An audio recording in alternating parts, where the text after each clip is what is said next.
انزم سبب مؤمنانو د منع القطر نه هغه الفساد بین الناس دی، خلکو کې فسادات شروع شي، رشوتونه شروع شي، غلاګانې شروع شي، خیانتونه شروع شي، دوکې شروع شي، د مسلمانانو مالونه په چل او فریب سره وهل. داسې خلکو باندې به الله رب العزت خپل نعمت د باران چې دا بندوي، ځکه د الله د بندگانو سره ظلم او زیاتی کوي. دا په حدیث د عبد الله ابن عمر رضی الله تعالی عنہ کې راځي، ما رواه ابن ماجه باسناد صحیح.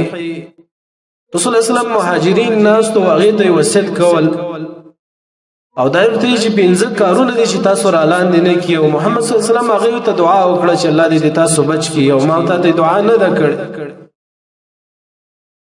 یو څیز په هغې کې دا و خو د مؤمنانو وای کله چې په خلکو کې دا صفت پیدا شي چې لم ينقص المکال والمیزان، وای کله چې خلک په پیمانه او تول کې کمی کوي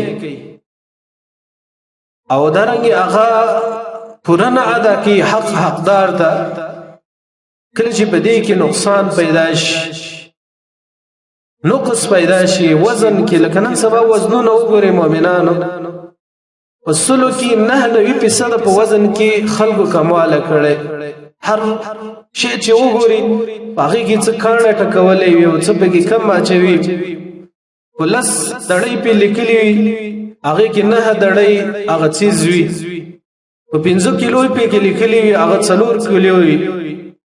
خلک اکثر په پیمانو کې دوکې کوي، زیاتی کوي.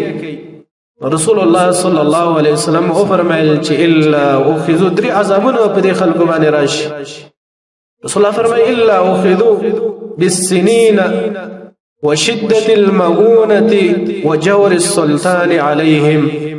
الله رب العزت دا خلق په قحط سالۍ باندې بیرانی ولې دي. الله عزت په داسې خلکو باندې بارانونه بیا وردی، د ځمکې ګیاګانې په بیا وردی. وشدت المؤونه دا جون د سخت شي، د مشقتونو تکالیفو د کړهونو جون زندگی شي، په اسانۍ سره د جون مخې ته نزي. وجور السلطان او د باچا ظلم په دې خلکو باندې به شروع شي. کله چې په پیمانه کې خلک کمی کوي، په تول کې خلک کمی کوي او هغه په پوره او صحیح طریقې سره حقدار ته نه حواله کوي، الله رزق په داسې خلکو باندې به دا 3 عذابونه مسلط کوي. نن سبا اکثر خلکو کې اسلام نشته، دین پکې نشته، ایمان پکې نشته او د آخرت غم نشته، صرف دنیا او پیسې پیدا کول چې په هر طریقه باندې وي. د حلال او د حرام تمیز نه کی. نن تاسو وګورئ په معاشره کې چې څومره دا نقص شروع دی. نقص کله ظاهری وی، ظاهری تبین چې دا شی 15 دړۍ دی او تا ته په دې ریټ باندې درکې هغې کې به 4 یا کیلو 2 کیلو به د هغې نه کموي. ټول اشیا وګورئ او کله د هغه شي کیفیت کته کې د هغه کم کیفیت چې دی د اصلي نه دیسي جوړ کړي او په هغې نوم باندې خرڅېږي. دا ټول فسادات نن په معاشره کې روان دي. نن چې فقر او غربت دی او سختي او مشکلات دي او که څوک په تا باندې ظلم او زیاتی کوي، پوه شه چې موږ جوړ نه یو. زموږ په پیمانه کې، زموږ په مکیال کې، زموږ په وزن کې فرق دی. دا وګورئ په هر څه کې خلکو فرق پیدا کړی دی. که چېرته د سبزۍ والا دی په سبزۍ کې فرق دی، که د غوړو والا دی د هغې کې فرق دی، د پمپونو والا وګورئ په تیلو کې فرق دی، پیمانه یې کمه ده. دارنګه ډاکټران وګوري، نور خلک وګوري، په دوايي کې فرق دی. څنګه به الله په موږ باندې رحم وکړي؟ الله خو هغه وخت کې رحم کوي چې ته د الله په بندگانو باندې رحم جوړ شي. الله دا قانون یې کړی چې يرحموا من فی الارض يرحمکم من فی السماء. تاسو د ځمکې والا باندې شفقت او رحم وکړئ، هغه څوک چې په اسمان کې دی هغه په تاسو باندې رحم وکړي. چې ته داسې ظالم او ظلم کې په پیمانه او تول کې فساد او ورانه کې، نو کله به د الله رحمت تا ته ورسېږي. او محمد صلی الله علیه وسلم د مکی مشرکانو ته په دې باندې خیرې کړې. اللهم اعني عليهم بسبع كسبع يوسف.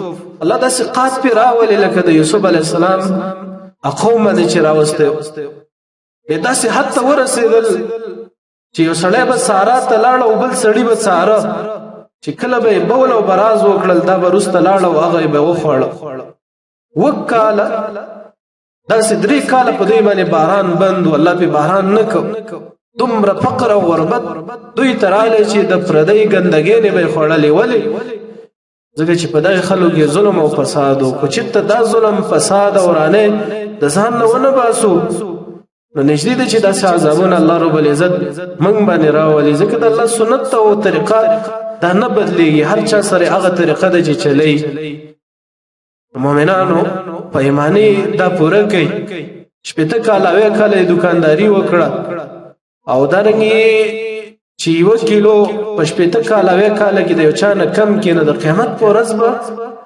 کم ایمان تاسو روي چې دې ټولو ته ورکی کم ایمان به چې په دغه کیلو او په دغه سیر کې او په دغه پاو او چارک کې ته دغه مسلمان تور کې چې په دنیا کې مې دا در نه خړل او په دې کې د منځ والا او په دې کې د حج والا او په دې کې د زکات والا دا څومره ایمان دی او څومره درجه کې